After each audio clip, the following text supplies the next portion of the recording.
Little Texaco? Texaco, yeah, it was a little store. And eventually built a apartment on behind.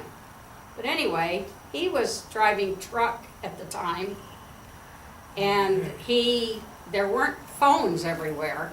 So he would come across the street and use my folks' phone to find out where the load was going or what the next one was or whatever. It was hauling hay mostly. So I never saw him, and if I did, I'm 6 years younger, he would have been an old man.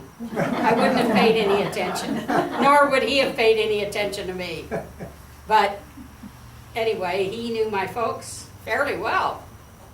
So then, what is now Cups and Cones. Cups and Cones, is it?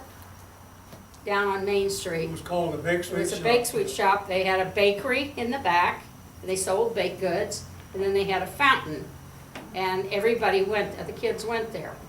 And so one day, this girl that I had first met here to make everything okay, and Dr. Carlisle's daughter and I were getting something at the fountain. And he, through a mishap with a truck, was having something. Yeah, okay, blew a tire. So he was going and he ran into a neighbor of mine. And so when they sat down, he saw me, the far end, and he asked my neighbor, I know those girls on either side, but who's the one in the middle doing all the laughing? So whenever you wanted to use a phone or fix his truck, he went to you. How convenient.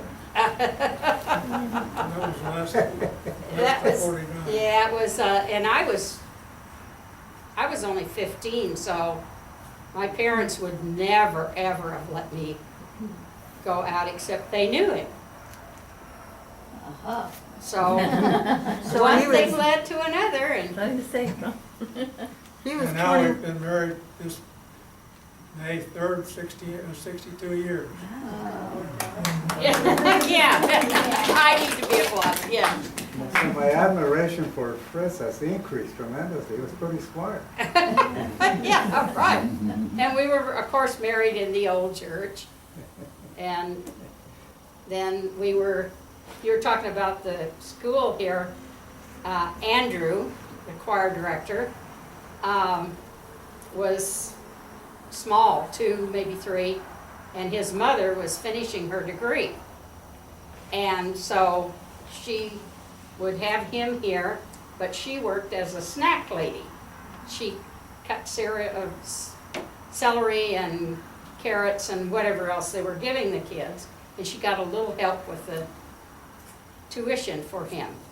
So, and all our grandkids came here. So, yeah. when the Indians that came down to the junior high, or that It was the building, grammar school then, yeah. Did they wear shoes? Yes, Yeah. they wore shoes. They got them just before school started. And their mothers always took them to J.C. Penney in El Cajon, got them their maybe 2 pair of jeans, 2 flannel shirts. Okay, you all know in September here it can be hot. So here were these little red-faced, sweating, darling little Indian children. Oh, Just that's what they had, so that's what they wore. But yes, they did wear shoes. But not in the summer or not the minute they got home. well, my husband went here in 46, I think it was, and his shoes were optional. I think it was 46, 47, something like that. Was that in elementary school? Uh-huh. maybe that's where the shoe fun started. So Yeah, maybe. Yeah, so he never wore, he loved it, he didn't wear shoes for a whole year. If, and all of you probably don't know, but the Verona Indians they moved in that area up there in 1932. They were El Capitan Indians. Where the dam is, El Capitan Dam. You go halfway back and their property went on back there, but the city bought that acreage up there for them for a drop in the bucket for what it would cost now. That, half of them went to Verona and half of them went to Bayonne. So, and when my dad, he had some friends, and anyway, while the government was building them some houses there, they were living in teepees. That's it, goes back quite a ways. So those tribes really are one, and they just split them in, they split Viejas Verona, but they're basically the same heritage. Oh, I don't know how they chose or how it You was mean you divided want- up, but yeah, that's one what of they the did. Verona Valley is on the prettiest in the county, and best too.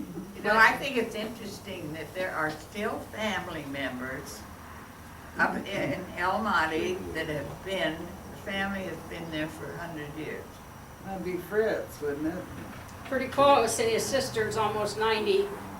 And But I the mean- heads that he spoke of, Coach Head that drove the bus and helped get the kids, the Heads and the Hartungs have been across the river neighbors for 100 years. But now the kids from the reservation, were they the La Chapas and Maginnies, Welches, Welches, the same kids that are still there? pretty much. So those families have been there quite a while. Only thing is now it pays to be in Venegas. Verona. Yeah. Almost all the Indian kids that we went to school with passed away.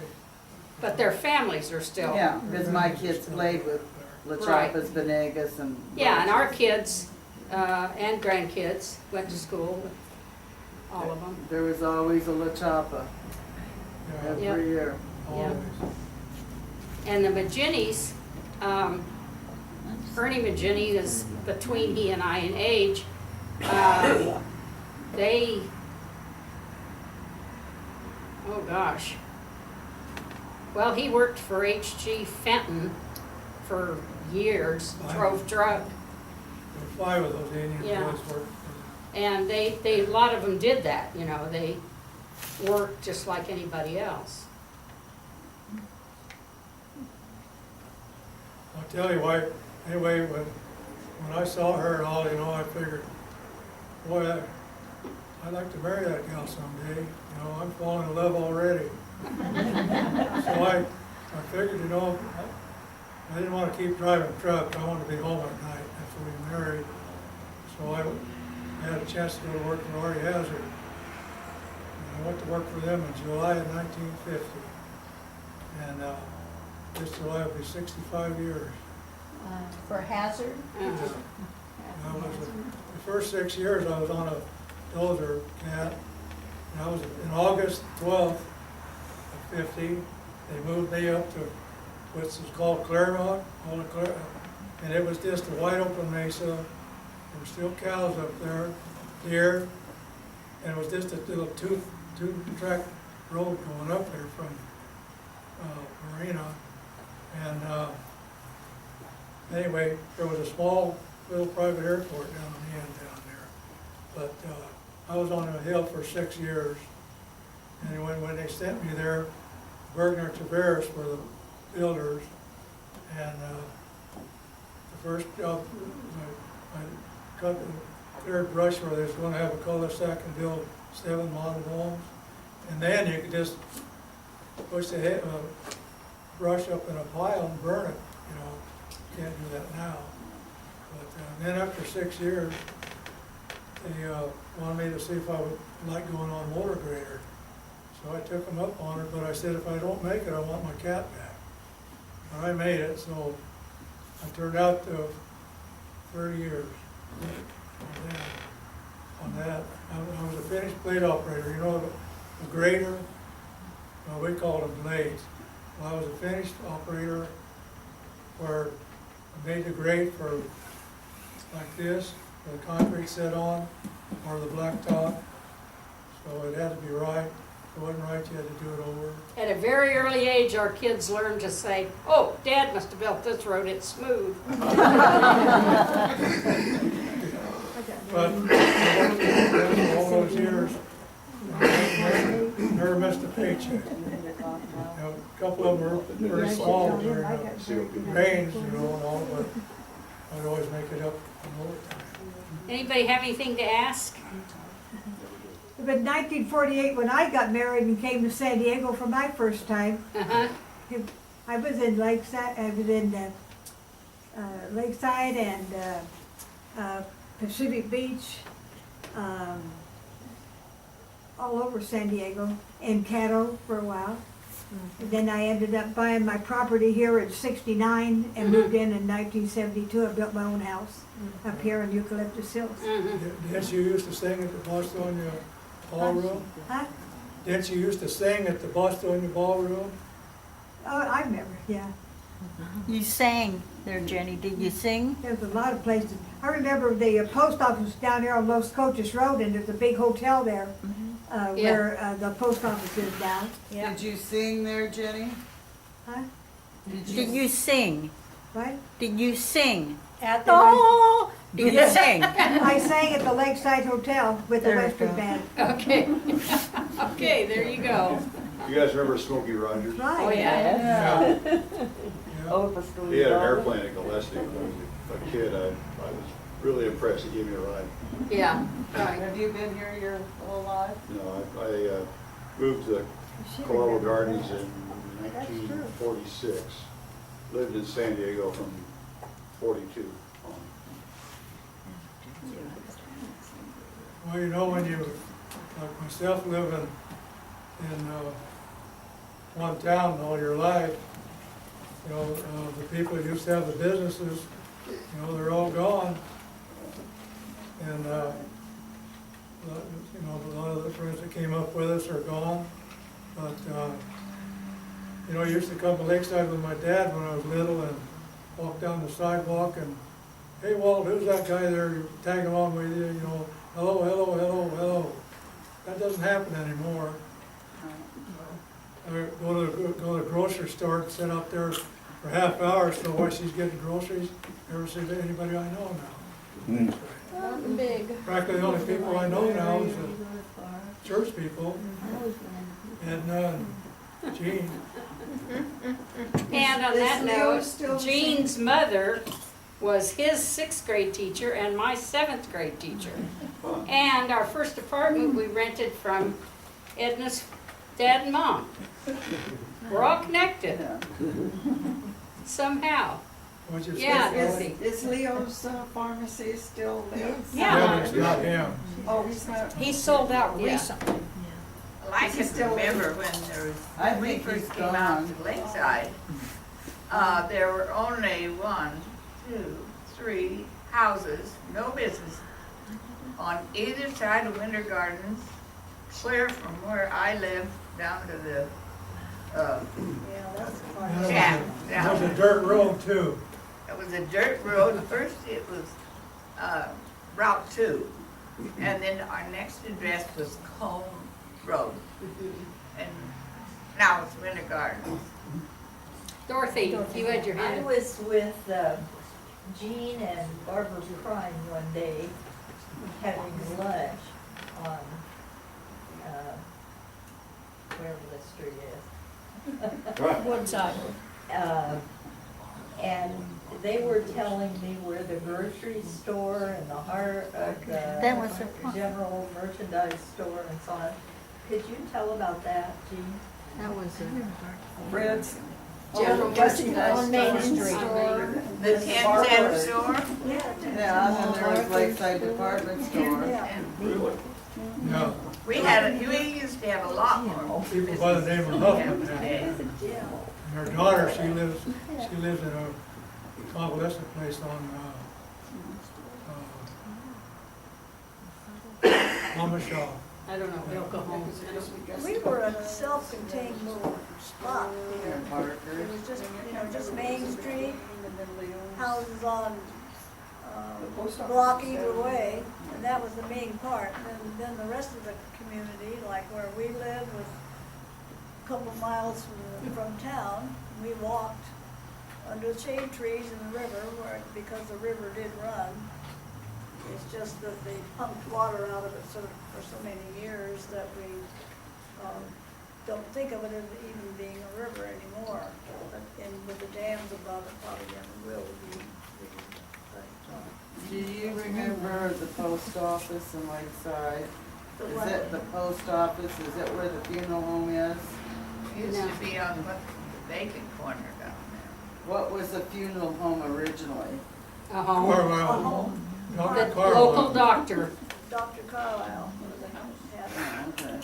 And he, yeah, they. her daughter was Betty's age, her son was my age. And he was a professor in Tucson over there at that university. He's retired now, lives in Sedona. Beautiful city. Yeah, Well, Maxine's got a question. you know, there's one thing I wanted to tell you that I forgot, was when the train stopped coming here is when the tracks washed out.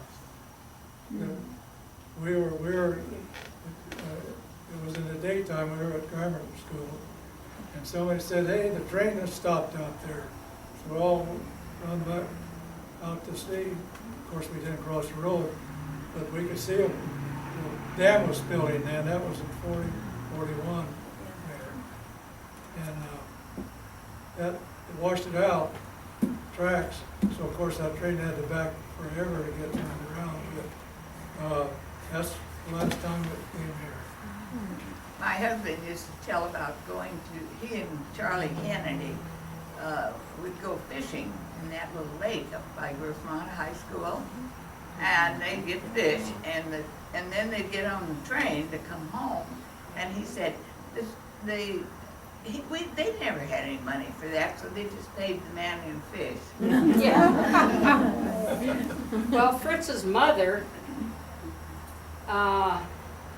worked at the hotel as a cook and whatever, as a young girl. And then she would ride the train into her cousin's house and went to San Diego High, which was Russ High then. And then come back Friday and work in the hotel. And you knew that Grossmont High School started right in Lakeside. No. At the La Mesa kids rode the train over. Where was the school? Grossmont, right where the middle school is. Right down. Yeah. I just wanted to tell you, I drove all the way from Illinois to Flagstaff on Route 66. Took me 15 days. Went from Flagstaff down to Phoenix and over to San Diego.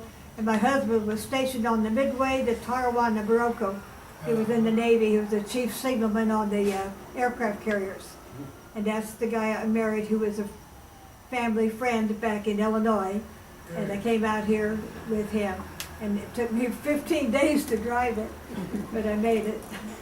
But anyway, that's how I landed in San Diego. Maxine, This may have been asked before I came in, and I have asked Edna, and she couldn't answer it, so maybe no one else can. Why is Main Street spelled with an E on the end? why is Main Street built with an E? She wanted, Main Avenue. I think that was somebody's name. Am I right? I thought it Main was Street, after the battleship Maine. M-A-I-N-E. I believe that was, I thought it Oh, was with for a the joke. E. I believe it was some guy's name. I'm The not, host is that last name. I'm not. Yeah, but I don't I think don't that was like the it. same. that's what we Yeah. heard. That's all I know. That's what I was told. I asked the same question. Who puts a E on the end of Main? You know what, I read somewhere that that street is named after the battleship Maine from, you know, remember Yeah, the Maine yeah. from the War of 18, the Spanish-American War, I guess it was. Could be. And that's why it's not Main Street, it's after that battleship. Could be. I It was just named for the state of Maine. don't know. That's all I knew. It was after somebody, so. And why is there an E on the old church too? It's all, because it's oldies. That's where the street is. Oh, that's Old old Main English. Street. Oh, I know, we're not old Oldie but English. Yeah. We're Americans. That's what my grandfather said. He came from France. Our name actually was Bolay. Do with we a- know any more about Larry? And he said, sorry, came to America, worked hard, my family is American, so. What was that about Larry? I did have an update from Pam. Larry's very coherent, so we are very hopeful. Basically, he lost total use of his one leg, and he isn't able to use his one arm very well right now. You had a stroke? Yes, he had a stroke last night. Oh. I didn't know. He had a stroke At home? at home, but they got him to the hospital in plenty of time, and they are waiting for an MRI to determine how bad it is. That they gave him that medicine. They couldn't because of other medicines he was taking. Oh, no. Oh, gosh. But he has been coherent and talking the entire time. Harry Reagan. Kenny? Gary, let's say a prayer Harry for him. Reagan. Yeah. Oh. Mary Reagan.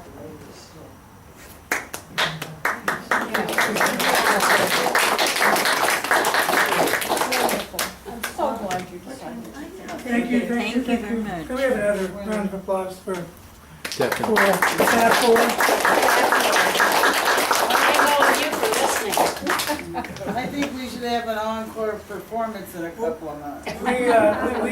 We do have another open date. I think it's Come up to the, July or August. But I'm with Edna, if you haven't been recently over to the Yeah, go. Historical Society in the old church, it's absolutely, Well, maybe we could Amazing. go over there and then have the meeting there. That would But be go, nice. go through the museum first.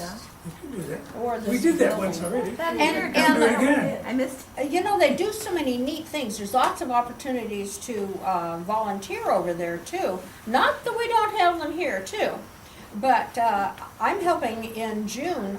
Third graders, every third grader in Lakeside gets to go to the old church in June, the last 2 weeks of school, and they do all the old-fashioned things. I played the school teacher one year and the pastor's wife another year, and I have scrubbed clothes on scrub boards and hung them out over bushes. They have the kids making knots. They just do so many of the old-fashioned skills that kids don't even know about now, and they're always looking for volunteers for that kind of thing too. And it's so fun. The kids are so amazed. I showed them a desk that was from 1906. I have a personal one. There's another one over there that is from 1926. And just neat stuff, and the kids are so in awe. So take your grandkids too. So none of you have kids the right age, but you do them too. We'll get busy. We'll get busy. Yeah. Have kids. Look at my calendar real quick and see where we are next, just so we can get the ball rolling. Down in Balboa, Okay. by Balboa Falls. We came in '58. All right, our next go round